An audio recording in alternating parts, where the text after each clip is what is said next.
दुनिया को इस कहानी का पहली बार पता चला 26 नवंबर 1930 को कनाडा के एक अखबार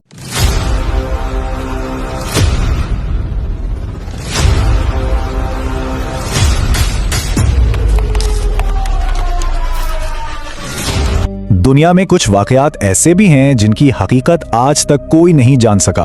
वो एक ऐसी पुरस्कार पहेली बन गए हैं जिसे वक्त भी नहीं सुलझा सका। आज हम एक ऐसी ही नाकाबिले यकीन कहानी की गहराई में उतरेंगे। इंजीकोनी झील के किनारे आबाद उस गांव की कहानी जो बस रातों रात गायब हो गई। दुनिया को इस कहानी का पहली बार पता चला 26 नवंबर 1930 को। कनाडा के एक अखबार द मेडन डेली जर्नल ने अपनी सबसे बड़ी, सबसे चौंका देने वाली सुर्खी लगाई, मुर्दों का गांव। बस इस एक खबर ने पूरे कनाडा में जैसे खौफ की एक लहर दौड़ा दी।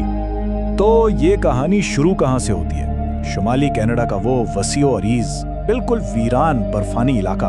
वहीं इंजीकोनी झील के किनारे एस्किमो कबीले की एक छोटी सी बस्ती थी। कोई 100-150 लोग रहते थे जो बाकी दुनिया से तकरीबन कटे हुए थे और अपना गुजारा मछलियां पकड़कर और शिकार करके करते थे।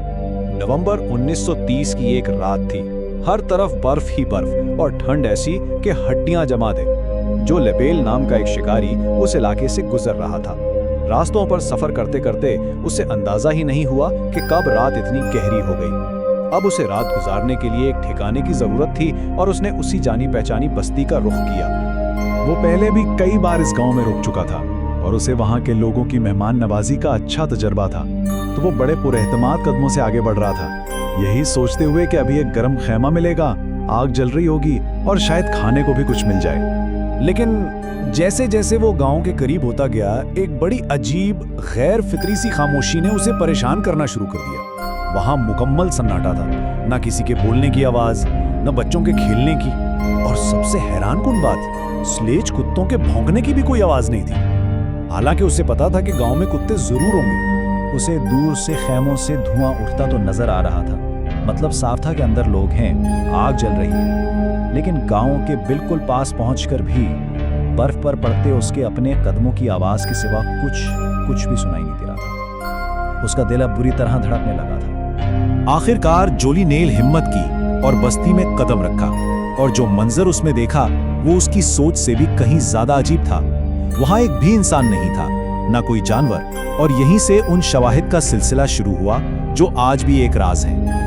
आइए एक नजर डालते हैं कि उसने वहां क्या क्या देखा। खैमों में आग अभी तक सुलग रही थी। चूल्हों पर रखा खाना आधा पका हुआ जल रहा था। कपड़े अधूरे सिले पड़े थे, सुइयों में धागे तक मौजूद थे।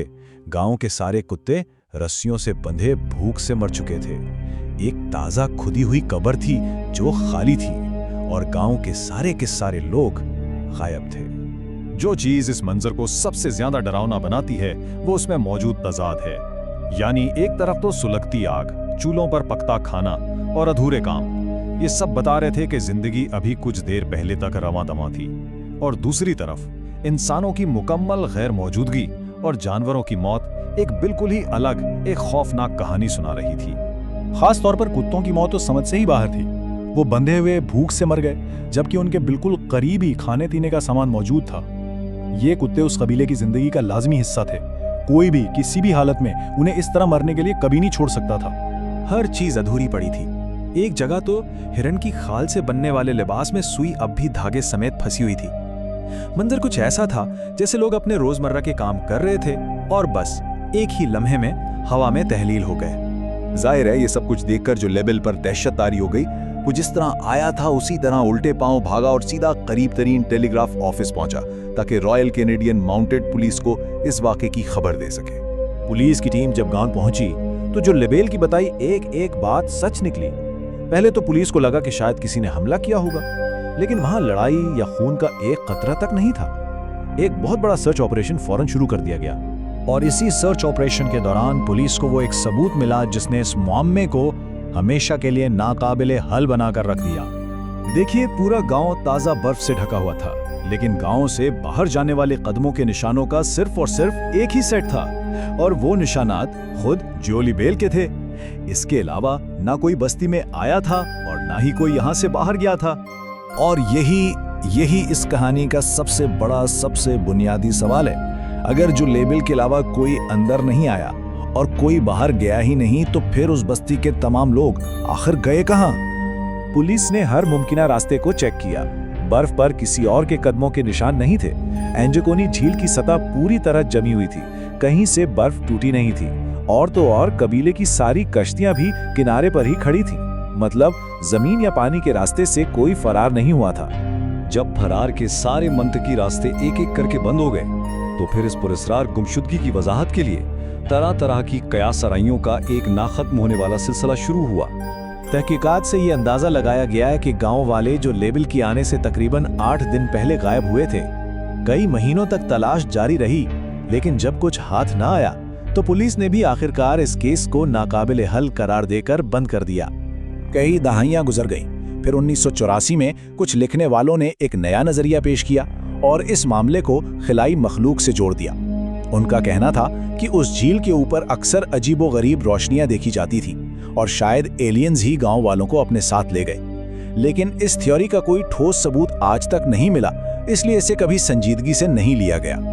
और इस तरह ये वाकया एक ऐसी गहरी, ऐसी अनोखी पहेली बनकर रह गया जिसका कोई भी मंतकी जवाब आज तक मौजूद नहीं है।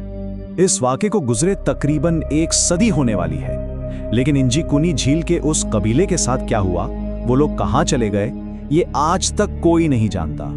तकरीबन 100 साल गुजरने के बाद आखिर वो क्या वजह हो सकती है जो इंजीकुनी झील पर छाई उस गहरी और पुरस्कार खामोशी की वजाहत कर सके। ये एक ऐसा सवाल है जिसका जवाब शायद हमेशा के लिए वक्त के धुंधलकों में कहीं खो चुका है।